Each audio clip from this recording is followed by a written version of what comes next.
평소에도 늘 감사하시지만 특별히 오늘을 앞두고 우리의 마음을 준비시키는 의미에서 감사에 대한 본문을 택했습니다.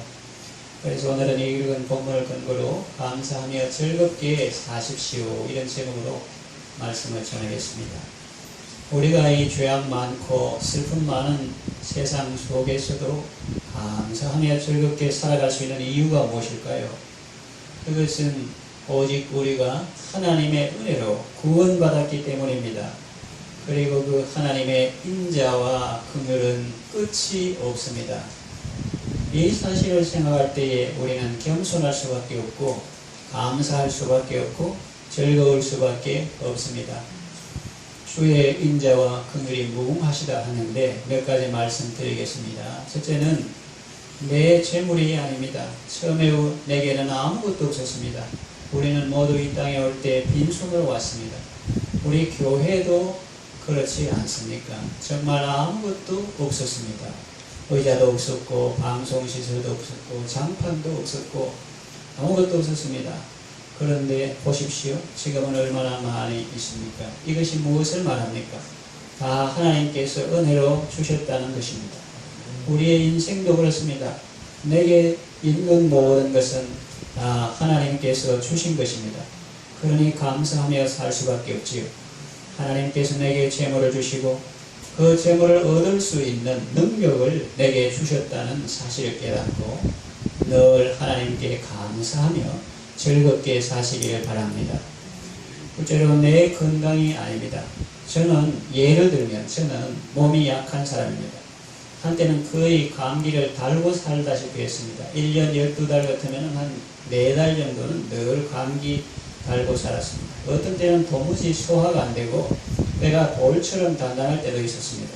숨을 쉬어도 시원치 않았습니다. 암이 걸려도 벌써 걸렸을 것입니다. 스트레스 많이 받아서 죽어도 몇 번은 죽었을 것입니다. 그런데 지금 살아있습니다. 제 발로 걸어다니고 있고 호흡기 의존하지 않고 숨을 쉴 수 있고 통증 없이 말씀을 전할 수 있습니다. 이 사실을 어떻게 무엇으로 설명할 수 있을까요? 없습니다. 오직 하나님의 은혜라고 밖에는 달리 말할 수가 없습니다. 제 예를 들었는데 여러분은 어떻습니까? 여러분이 병원에 갔을 때 병원에서는 잘못될 수 있다고 말하지 않던가요? 그들은 항상 최악의 상태도 말하기 때문에 잘못되면 앞으로 그 지체를 사용하지 못할 수도 있다고 하지 않았습니까? 시력을 상실할 수도 있습니다. 앞으로 이 어깨를 서지 못할 수도 있습니다. 또 아무리 의술을 발달해도 의료사고라는 것이 있었기 때문에 마취가 잘못돼서 기능을 상실합니다. 그래서 재활훈련 많이 받아가지고 좀 치료받은 그런 분들도 있더라고요. 시력을 상실할 수도 있다. 앞으로 이 근육을 쓰지 못할 것이다. 그런 말 하지 않던가요? 그런데 지금 어떻습니까? 잘 사용하고 있지 않습니까? 몸 건강뿐만 아니라 정신 건강도 그렇습니다. 이런 마음 상태는, 이런 정신 건강은 회복하기 어려울 것이라는 말을 들었습니다. 그러나 회복되어 일상의 생활이 가능하지 않습니까? 이 사실을 어떻게 무엇으로 설명할 수 있습니까? 오직 하나님의 은혜라고 밖에는 달리 설명할 수 없습니다. 하나님께서 내게 건강을 주시고 또 회복시켜 주셨다는 사실을 깨닫고 늘 하나님께 감사하며 즐겁게 사시기를 바랍니다. 세 번째, 내 생명이 아닙니다. 이 험악한 세상 가운데 살면서 사실 죽었어도 이미 몇 번은 죽었을 목숨입니다. 조금만 다쳐도 죽는 사람이 있는데 크게 다치고도 멀쩡하게 살아있으니 이 어쩐 일입니까? 아무리 건강한 사람이라도 사건 사고를 만나면 죽을 수밖에 없는데 그 와중에서 살아남았으니 놀라울 따름입니다. 이 땅에는 건물이 붕괴되는 사고도 있고 배가 침몰하는 사고도 있고 테러리스트에 의해 살해당하는 사건도 있습니다. 지금도 세계 곳곳에는 전쟁과 사건 사고가 끊이지 않고 일어나고 있습니다. 내게는 그런 어려움이 닥치지 않아서 지금까지 살고 있을까요? 아닙니다. 수없는 그런 어려움들이 닥쳐왔지만 해를 입지 않았을 뿐입니다. 조그만 사고라도 순간적으로 목숨을 잃을 수 있는 연약한 인생입니다. 상황대로라면 죽어도 몇 번은 죽었을 것입니다. 물속에서 나오지 못했을 것이고 군대에서 야밤에 아무도 없을 때 고참병에게 맞아 쓰러져 일어나지 못했을 것입니다. 그런데 아직 살아 있습니다. 그러면 무엇입니까? 나는 이미 죽었고 지금 살아가는 것은 하나님의 은혜로 덤으로 주신 날들을 살아가고 있는 것입니다. 그러니 감사할 수밖에. 저는 운전을 한 지 한 30년 넘는데 늘 조심스럽습니다. 어떨 때는 하나님의 천사들이 붙들어준 것 같아요. 새로운 길에 가서 교차로를 갈 때 살핀다고 살폈는데 교차로를 이렇게 지나는데 그 교차 거기에서 봉고차가 이렇게 재빠르게 지나가는 것입니다. 느낌상 운전대 앉았는데 느낌상 이렇게 탁 지나가니까 느낌상 제 허리가 잘리는 듯한 그런 느낌을 받았어요. 그래서 시간적으로 보면은 그렇게 탁 지나가는데 탁 지나가서 간다 이러면은 이게 쇳덩어리라서 그렇지 차가 느낌상 허리가 잘리고 구부러지는 이렇게 생각하는데 그 차가 가더라고요. 부딪히지도 않고. 그래서 참 하나님께 감사하고, 여러분은 어떻게 생각할지 몰라도 저는 아마 하나님의 천군 천사들이 0.2초나 0.3초 동안 탁 붙들었다가 그 다음에 오도록 하지 않았나 그런 생각을 하고 늘 하나님께 감사하고 있습니다. 하나의 예입니다. 우리의 육신의 생명을 말하는데 우리에게는 생명이 두 개 있습니다. 하나는 목에 숨이 붙어있는 이 육신의 생명이고 다른 하나는 그리스도와 함께 하나님 우편에 앉아있는 영혼의 생명입니다. 본래 이게 영혼은 허물과 죄로 죽었습니다. 그 육신을 보통 그것도 그렇지만 영원토록 저주와 절망과 어둠과 두려움 가운데 있는 그 영원한 지옥 형벌 허물과 죄로 죽었기 때문에 우리가 그 가운데 살 수밖에 없었습니다. 그런데 하나님께서 죽은 나의 영혼을 다시 살리셨습니다. 그래서 영생복락 누리게 되었습니다. 아까 부른 찬송 가사와 같아요. 속죄하신 구세주를 내가 찬송하리라. 주님이 죄와 죽음, 지옥 권세를 다 이기셨기 때문에 예수를 믿는 우리에게는 그 죄가 죽음의 영향력이 지옥 권세가 미치지 못하는 것입니다. 하나님께서 이 험악한 세상 가운데서 내 생명을 붙들어 주셨고 또 내게 영원한 생명을 주셨다는 사실을 깨닫고 늘 감사하며 즐겁게 살아가시기를 바랍니다. 네 번째, 내 시간이 아닙니다. 제가 나이 56세인데 지금까지 살아있다는 것은 기적입니다. 내 시간은 이미 마감되었습니다. 주께서 성경에 나오는 바와 같이 주인이고 나는 청직인데 내 보던 일을 수행하라. 이제는 청직이 사물을 계속하지 못하리라. 그러면 당장 그만두어야 합니다. 더 이상 주인의 재산을 관리하지 못합니다. 내 시간도 주인의 것이요 재물도 주의 것이요 재능도 에너지도 다 주의 것인데 주인이 내 보던 일을 세마라 하면 더 이상 주인의 것을 관리하지 못합니다. 그런데 주인이 계속 연기해주고 있습니다. 당장 그만두라고 몇 번이라도 해성직한데 아직 참고 기다리고 계시는 것입니다. 아니면 해고와 상관없이 좀 더 호의를 베풀어 주시는 것일 수도 있습니다. 여하간 이것은 본래 내 시간이 아닙니다. 끝나도 벌써 끝났을 시간인데 아직도 나의 시계는 멈추지 않고 있습니다. 누가복음 13장 6절에서 9절에 보면 이런 내용이 나옵니다. 한 사람이 포도원에 무화과 나무를 심었습니다. 주인이 와서 그 열매를 구하였으나 얻지 못했습니다. 그래서 포도원지기에게 말했습니다. 내가 3년을 와서 이 무화과 나무에게 열매를 구하되 얻지 못하니 찍어버리라. 어찌 땅만 버리게 하겠느냐. 그때 포도원지기가 주인에게 대답합니다. 주인이여 금년에도 그대로 두소서. 내가 올해는 두릅하고 거름을 많이 주리니 이후에 만일 열매가 열면 좋거니와 그렇지 않으면 찍어버리소서. 그 말인데 우리말로 좀 더 부드럽게 바꾸면 조금만 참아주세요 주인님. 올해 제가 땅을 깊이 파고 거름을 많이 주고 잘 돌보겠습니다.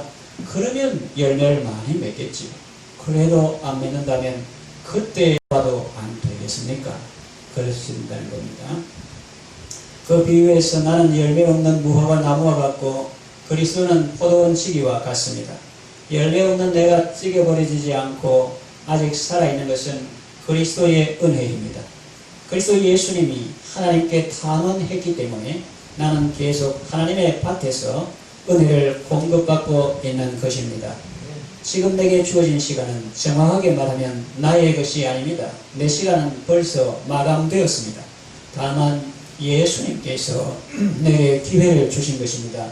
은혜를 헛되이 받지 말고 감사하며 좋은 열매 많이 맺으시기 바랍니다. 다섯 번째, 내 지혜가 아닙니다.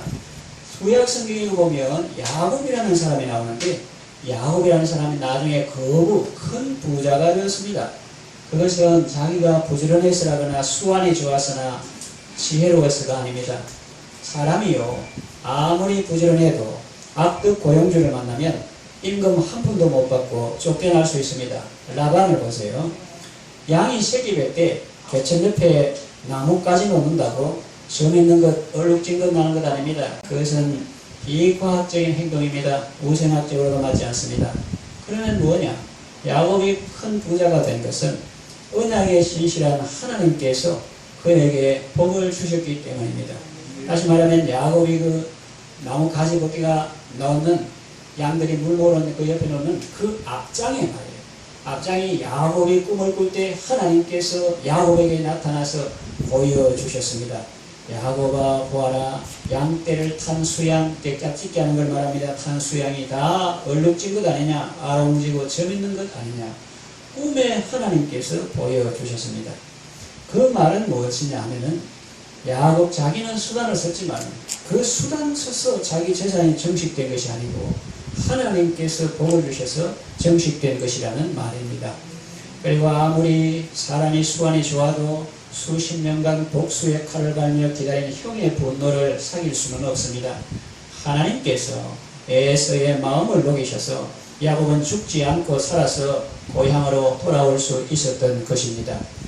우리가 이 광야 같은 세상에서 우리의 육신과 영혼이 죽지 않고 지금까지 살아올 수 있었던 것은 오로지 하나님의 은혜입니다. 하나님께서 지혜로운 말씀으로 우리를 인도해 주셨고 하나님께서 예수 십자가의 은혜로 우리를 구원해 주셨고 하나님께서 우리를 해하려는 악한 자들을 꾸짖으시고 막아 주셨기 때문입니다. 우리가 지금까지 지내올 수 있었던 것은 꾀가 많아서도 아니고 지혜가 탁월해서도 아니고 지혜로운 하나님께서 우리를 이끌어 주셨기 때문입니다. 그러니 여러분 사사로운 지혜를 버리고 언제나 하나님의 말씀을 따라서 살아가시기를 바랍니다. 여섯 번째, 내 능력이 아닙니다. 신명기 8장 17절에서 18절에 보면 네가 마음에 이르기를 내 능력과 내 손의 힘으로 이 재물을 얻었다 말할 것이라. 내 하나님 여호와를 기억하라. 그가 내게 재물 얻을 능력을 주셨습니다. 이같이 하시는 내 조상들에게 맹세하신 언약을 오늘과 같이 이루려 하시느니라 그랬습니다. 내가 재물을 모을 수 있었던 이유는 무엇입니까? 내가 기술이 좋거나 능력이 많아서가 아닙니다. 이것을 우리는 분명히 해야 합니다. 이스라엘 백성이 가나안 땅에 들어가기 전에 신명기에 모세가 그 백성들에게 분명히 한 것처럼 네가 나중에 거부가 되고 재물 많으면 내 능력과 내 손의 힘으로 재물을 얻었다 말할 것이다. 하나님 여호와를 기억해야 된다. 그렇게 강하게 이렇게 지루한 것처럼 우리도 이 세상 살면서 이것을 분명히 해야 합니다. 하나님께서 내게 재물 얻을 능을 주셨기 때문입니다. 또 신실하신 하나님께서 언약을 이루시기 때문입니다. 아브라함 이삭에게 하신 언약을 야곱에게 이루시고 또 예수님께서 우리를 위해서 비시고 우리의 믿는 부모들, 교회 지도자들이 우리를 위해서 기도하시고 그래서 우리가 그 언약 관계 안에 있기 때문에 하나님께서 그 언약을 아브라함에게 하신 언약을 이루시기 때문에 이삭이 복을 받고 야곱이 복을 받는 것입니다. 그것을 알아야지 이거는 내 힘으로 얻었다 그러지 말라. 하나님을 기억하라. 그렇게 말씀하고 있는 것입니다. 또 우리가 이 험한 세상에서 지금까지 살아올 수 있었던 이유는 하나님께서 내게 능력을 주셨을 뿐만 아니라 하나님께서 친히 능력의 손으로 붙들어 주셨기 때문입니다. 내가 강하거나 능력이 많아서가 아닙니다. 하나님께서 강한 손과 펴신 팔로 인도해 주셨기 때문입니다. 하나님께서 우리의 사움을 대신 싸우시고 하나님께서 우리의 대적을 물리쳐 주셨기 때문입니다. 그런 경우 많잖아요. 그 처음에는 바로 인간만 보다가 막 함부로 대하고 갑니다. 그런데 예수 믿는 사람이 착한 사람이 뭐 할 거 있습니까? 그냥 하나님께 기도합니다. 과부가 하나님 앞에 기도하듯이 그렇게 기도하면 그 이튿날 사람이 달라져가지고 아주 고분고분하고 부드럽게 그건 사람만 보는 게 아니라 그 뒤에 하나님을 보거든요. 그래서 하나님께서 우리의 싸움을 대신 싸우시고 대적을 물리쳐 주셨기 때문에 연약한 우리가 지금까지 나오고 있는 것입니다. 왕 벌을 보내어 그들을 흩으셨기 때문입니다. 앞서 나가 대적을 흩으시며 장막 칠 곳을 찾으시며 낮에는 구름으로 밤에는 불로 인도해 주셨기 때문입니다. 그래야 우리는 복된 땅에 들어올 수 있었고 우리보다 강한 적들을 이길 수 있었고 정착하여 평안히 살 수 있었고 열매를 거둘 수 있었던 것입니다. 베드로전서 1장 5절 하반절에 너희는 믿음으로 말미암아 하나님의 능력으로 보호하심을 받았느니라 그랬습니다. 우리가 지금까지 지내올 수 있었던 것은 하나님께서 능력으로 보호해 주셨기 때문입니다. 감사하며 하나님께 영광 돌리시기 바랍니다. 이제 말씀을 마무리하려고 합니다. 주의 인자는 끝이 없고 그의 자비는 영원합니다. 그 인자와 그 그리 무궁하시다. 끝이 없다는 거예요. 사람은 그렇습니까? 사람은 어떻습니까? 사람은 어때요? 여러분, 너 이번이 두 번째야. 경상도 가면 세 번째는 국물도 없어. 그런데 여호와의 자비와 긍휼이 무궁하시다는 거예요. 없을 묻자 다할 궁자. 예, 다함이 없다는 거예요. 햇빛을 베푸시고 계속 땅에 심으면 뭐가 나게 하시고 그런 것처럼 그런 하나의 예고 하나님의 인자와 긍휼은 끊임없이 우리에게 베풀어 주십니다. 독생자 예수님을 통해서 그리스도 예수를 통해서 하나님의 생명을 우리에게 끊임없이 공급해 주시는 것입니다. 우리가 죄도 많고 역사의 수레바퀴가 멈춰야 되고 그러한데 지금까지 살아있는 이유가 뭔가? 그거는 여호와의 인자와 긍휼이 무궁하시기 때문에 아침마다 새롭고 늘 새롭습니다. 자비하신 하나님께서 또 새 날을 선물로 주셨습니다. 오늘을 살기 때문에 새 날이라 했고 이제 다음 주가 되면 후반기를 주시고 그리고 또 크게 말하면 우리의 남은 생애를 또 우리에게 주셨습니다. 그러니 주께서 주신 날들을 감사하며 즐겁게 살아가시기를 바랍니다.